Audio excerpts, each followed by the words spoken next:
On the 17th of March, 1871, the Altham family home in Belgrave Parish fell into silence. Neighbours knocked on the narrow door, but the curtains inside remained heavy with soot and secrecy. When the constable forced the lock, he found the parlour sealed too tight for breath. Ambrose, Elsbeth, and their 2 children lay lifeless beneath the faint hiss of a gas jet. Hours earlier, the postmaster claimed a telegram had arrived with a warning. Witnesses swore a boy in a cap stood at the Altham doorstep, holding a buff envelope. They insisted the family refused delivery, though no one remembered the words exactly. The name on the sender's line, some whispered, was one the mother knew well. It was Lavinia, her sister, dead for 2 years. Investigators searched the ledgers, but no entry appeared. The messenger belonged to no rota, no household, and no memory that endured past nightfall. The telegram itself was erased, as if it had never lived. Was this a clerical error, a cover-up, or a message from beyond the grave? Tonight we reopen a case almost forgotten, a warning carried on wires that history insists do not exist. Belgrave Parish, in 1871, was a community pressed between industry and faith. Smoke poured from chimneys that stood like blackened spires, while mills rattled along canals in an endless rhythm. Gas lamps spread their pale glow along narrow lanes, transforming nights into something modern yet unnerving. Families learned to seal their homes against soot, convinced that safety lived in tight walls and polished brass. The Altham family lived in a brick terrace with lace curtains that Elsbeth scrubbed bright each Saturday. Ambrose, the father, worked as a foreman at Grimsley Dye, his hands forever tinted with indigo. He believed discipline kept both boilers and families from ruin. Elsbeth ran a small laundry from the back room, her arms raw from scalding water. Their children, Ivor and Fenella, carried the mixture of playfulness and solemnity common to working families of the parish. The parlour was their pride, a room where respectability showed itself to neighbours. A gas tap hissed steadily, newly fitted and polished until it reflected the flame it released.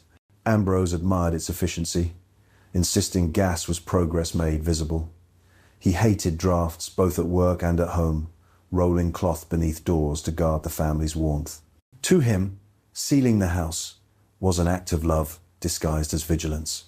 For Elsbeth, the home's stillness carried an ache no fittings could mask.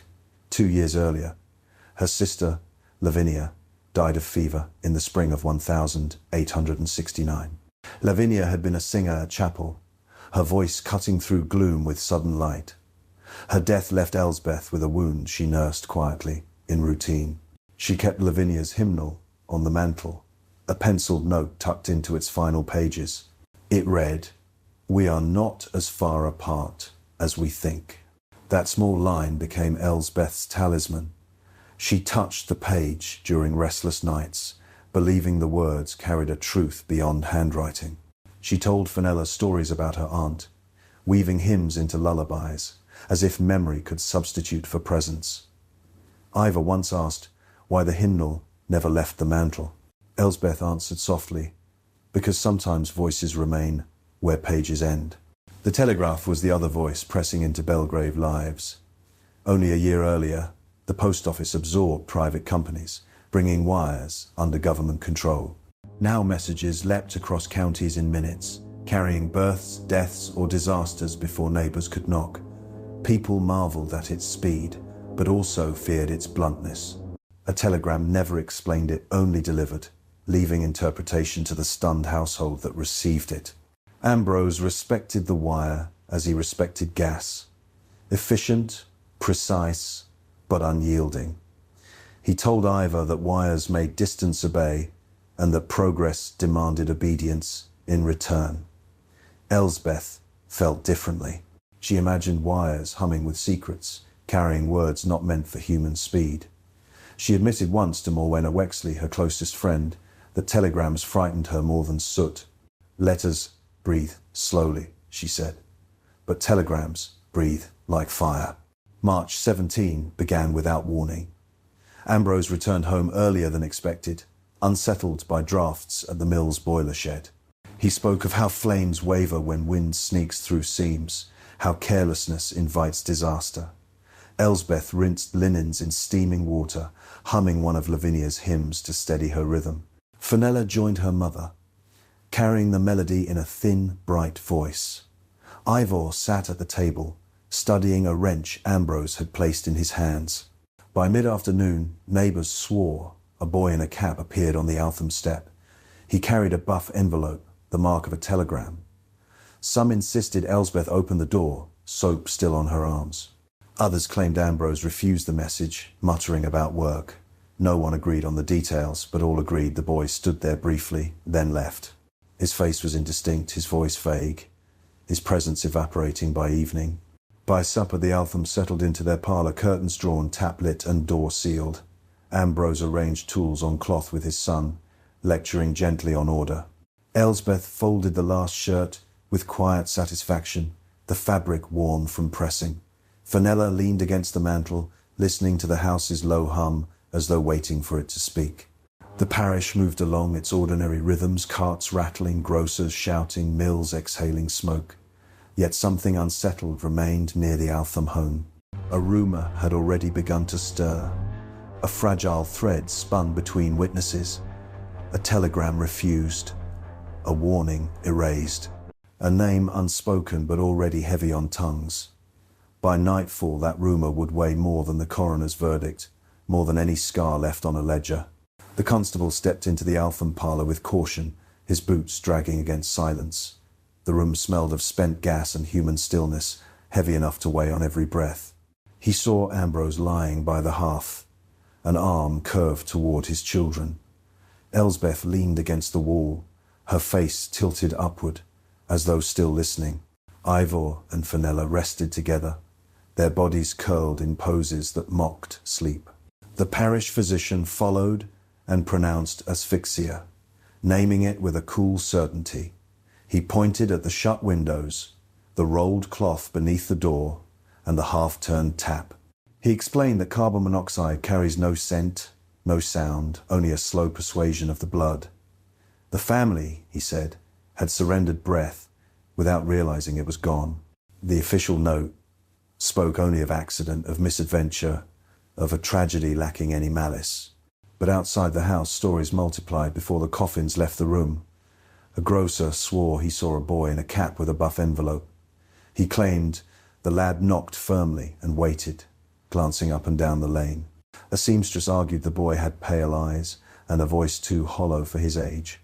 A publican insisted he recognized him, though no family in Belgrave parish matched the description. Their testimonies contradicted each other, yet braided into something more compelling than silence. By evening, rumour had a new spine. The Althams had refused a telegram. The words carried a sharp weight because telegrams always meant urgency. To refuse one sounded reckless, almost unthinkable. And then came the whispered addition. The sender's name was known to Elsbeth. That name, carried from neighbour to neighbour, stopped conversations cold. It was Lavinia, her sister, buried in 1869. The Belgrave Gazette sent a reporter, eager for copy that could unsettle readers. He cornered the postmaster, a man already anxious about clerical reputation. Pressed for comment, the postmaster gave a sentence that would not retract. He said the family had declined delivery of a telegram bearing a warning. He said the sender's line carried a name too familiar to ignore. The reporter's pencil scratched greedily, and by dawn, the words appeared in print. Quote, "A telegram of warning, curiously erased, was refused at the door of the deceased." End quote. The line occupied a small column between shipping notices and patent remedies. It was easy to overlook, yet impossible to forget once read. Readers touched the word erased with their fingers, as though tracing a scar. The parish leaned into the story with a hunger no coroner's verdict could satisfy. The Telegraph office faced scrutiny it had never endured before. Constables demanded ledgers that should have contained every message. Each page bore neat lines of tariff, sender, and time. But no entry bore the name Altham. No entry pointed toward Belgrave that afternoon. The rota listed no messenger assigned to that street. A junior clerk confessed quietly that One page bore fibers raised like skin rubbed too hard, a scar without ink, a gap that looked deliberate. He whispered this, then begged not to be quoted. The constable pressed for answers, but the postmaster grew defensive. He reminded them that rumour could manufacture ink where none had existed. He insisted the office would not risk scandal for the sake of a ghost story. Yet his eyes betrayed unease each time the word erased was repeated. A missing telegram was worse than a misdelivered one. It suggested absence had been carefully engineered. Neighbours grew bolder in their versions. Some claimed Elsbeth herself stood at the door and turned the boy away. Others insisted Ambrose refused, grumbling about work, and shut the door with unnecessary force. A few whispered that no one answered at all, and the boy departed into mist. The contradictions did not weaken the tale, they only thickened its aura, giving it the texture of legend. Morena Wexley, Elsbeth's closest friend, spoke to the Gazette. She did not hesitate. Elsbeth would never refuse a message signed in Lavinia's name, she declared. She would have run into the street without bonnet or shawl. Her words appeared in print the next day, adding weight to the rumour. If Elsbeth would never refuse, then either the telegram was hidden or it never existed. The inquest that followed skirted the telegram entirely. The coroner preferred conclusions that could close neatly by sundown. The physician repeated his findings, and jurors nodded dutifully. The verdict: accidental death by misadventure. The matter should have ended there. Yet outside the courtroom, the single line in the newspaper carried more force than the entire proceeding. The parish believed in the telegram because it needed to. Explanations multiplied, each shaped to soothe or frighten. Some argued the telegram was a clerical error, a message misrouted and later denied. Others suggested the boy lied, fabricating his errand to mask idleness. The boldest accused the post office itself. They claimed officials erased the line to protect their fragile reputation. The Telegraph was the empire's pride, allowing whispers of ghostly warnings could not be tolerated. Inside the office, older clerks whispered of coupling, a phenomenon they rarely admitted aloud. Damp weather could make lines hum together, allowing pulses to stray into neighbouring circuits. A message could smear into another ledger, leaving ghost words where none belonged. One clerk confessed he had once seen his own name appear where no key had struck. He laughed nervously as he told it, but his voice faltered at the end. The constable wrote nothing but carried unease with him back into the lane. Meanwhile, the messenger boy grew stranger with each telling. At first he was described as ordinary, a cap, a quick step, a neutral face. Later he became pale, his eyes downcast, his voice curiously hollow. Some swore his hands trembled, as if carrying a weight too great for a child. A few declared they had never seen him before and never saw him again. He became less a boy and more a shadow, given human shape. By the second week, the telegram gained words it had never possessed. People whispered it read, "Beware the gas." By the third, children swore they heard the boy say, "Not today." By the fourth, the sender's name settled into certainty: Lavinia, Elsbeth's dead sister. Rumour embroidered itself with conviction, each new detail accepted as truth because it frightened better than silence. The constable grew weary of contradictions. He questioned every messenger within miles, none of whom admitted to the errand. He studied the ledger again, his fingers pausing on the scar where ink should have been. He imagined a line once written and then scraped away. Proof, he knew, would never emerge. But proof was not what the parish needed. It needed a story that could hold its grief. The Gazette encouraged that need. Each column hinted more strongly at suppression. The editor knew scandal sold papers better than soot. He asked in print whether the post office erased a line to protect itself. He asked if the wires had carried not only commerce but voices from beyond. His final draft softened those questions, but readers supplied the missing fire. The parish believed what it wanted, and belief carried further than wires. Belgrave Parish began to treat the Althams not as victims of gas, but as victims of silence. Their deaths became a parable, a warning delivered too late, or perhaps never delivered at all. Children walked beneath telegraph wires and shivered at the thought of names drifting overhead. Parents left windows cracked open at night, muttering about drafts but thinking about telegrams. The story reshaped behavior more effectively than any verdict or safety notice. By the month's end, 3 images defined the legend. A blue gas flame whispering at the mantel, a ledger page scarred where ink should be, and a name that travelled across wires without permission, Lavinia. Those images repeated themselves until they became the parish's private liturgy. A family lost, a telegram erased, a warning from the dead. The funeral filled Street Harrow's chapel with uneasy silence. 4 coffins stood side by side, polished wood glinting under candlelight. The minister spoke of accident, fate, and God's design, but his words felt thin. People shifted on wooden pews, each holding their own version of the truth. Outside, the air clung heavy, as though the parish itself was holding its breath. Morwenna Wexley carried a clipping in her gloved hand. She unfolded it for a neighbour who leaned close. The words were small but sharp. A telegram of warning, curiously erased, was refused at the door. The neighbour's lips shaped the name Lavinia before sound reached the air. A dead sister's signature now belonged to a family's destruction. The constable returned to the Telegraph office, unwilling to let go. He demanded the ledger again, turning pages until daylight fell across the paper. His finger stopped at a scar. Fibers lifted where ink should have pressed. Something had been written, then erased with care. He could not prove it, but the absence accused louder than any presence. Clerks muttered explanations no one believed. Damp weather, coupling lines, ghost pulses on idle wires. One older man confessed he once saw his name appear without being keyed. He laughed, but his laugh faltered halfway. The constable watched the needles tremble during a line test. In the pause, one needle flickered on its own. A clerk shrugged. The constable did not. The messenger boy grew stranger in every mouth that retold him. Some said he was pale.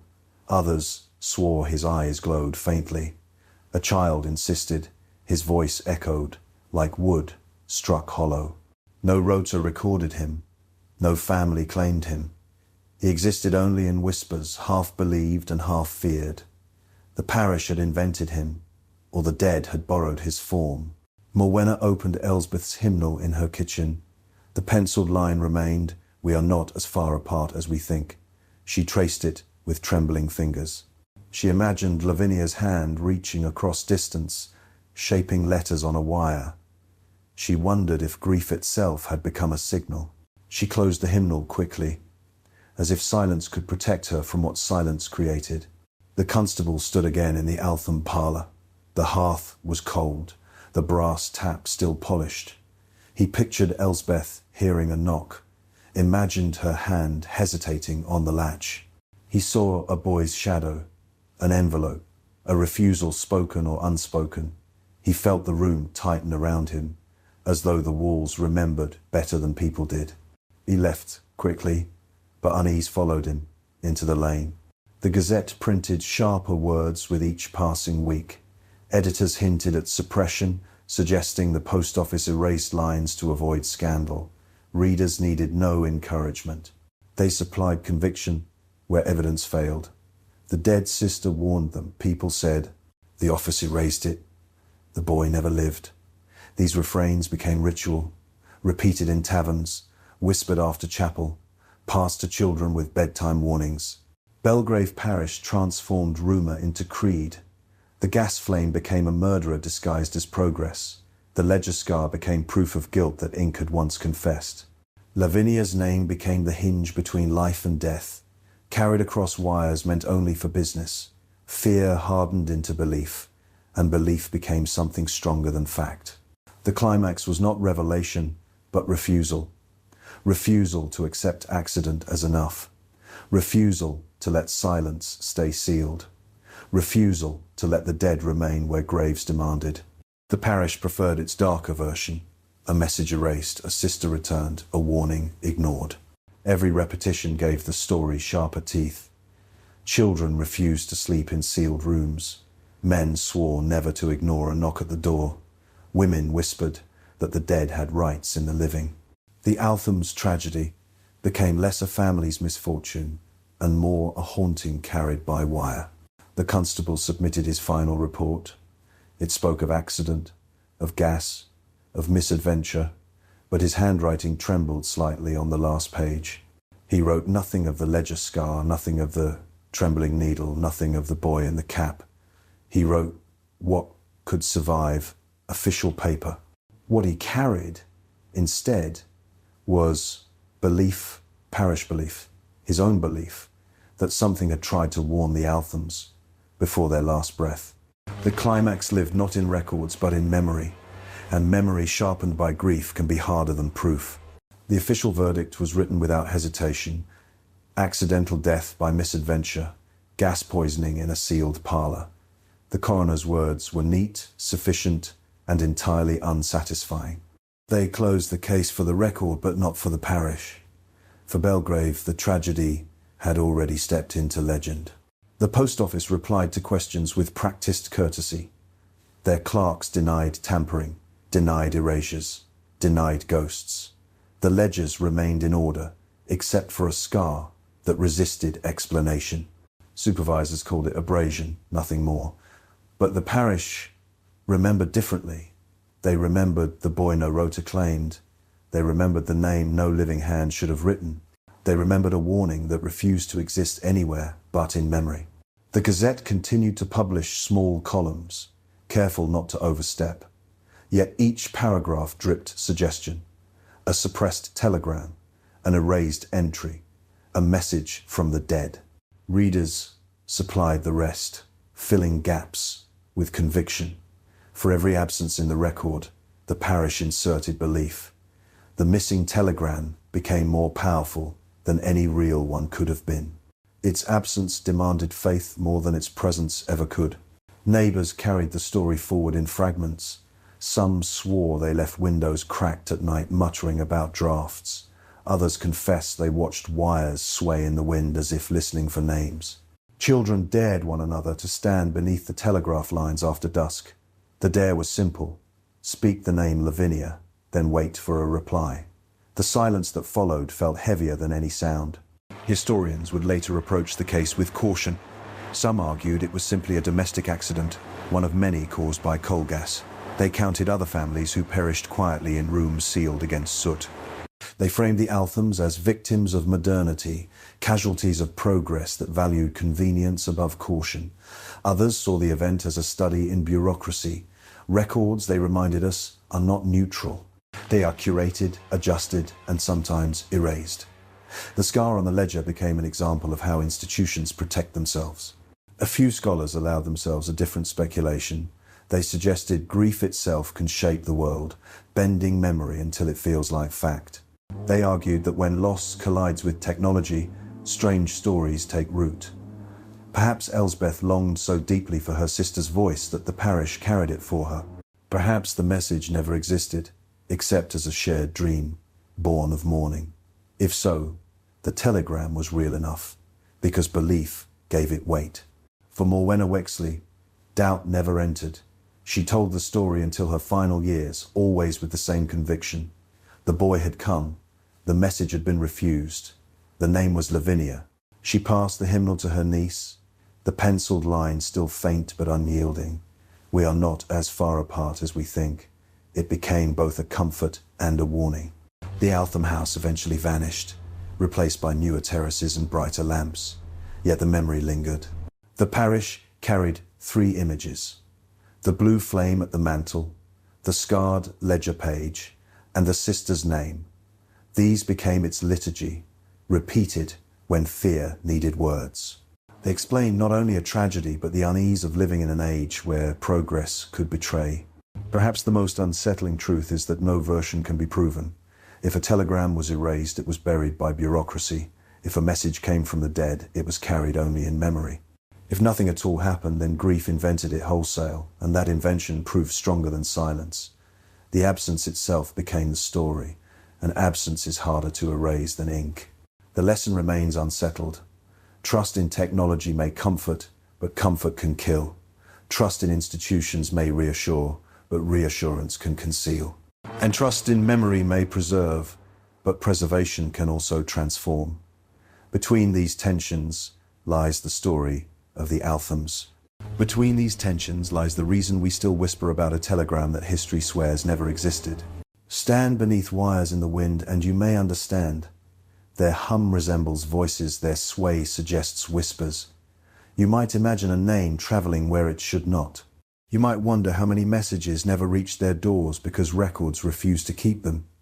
You might realize that absence carries its own kind of presence, a haunting that never fades. The Althams are gone, their parlor cold, their story unresolved. But the warning lingers. Not in the ledger, not in the paper, not in the wires. It lingers in the mouths of those who repeat it, convinced that history still owes an answer. If a warning arrived signed by the dead, would you dare to ignore it? Subscribe for more forgotten dread, and share this tale so others can decide for themselves.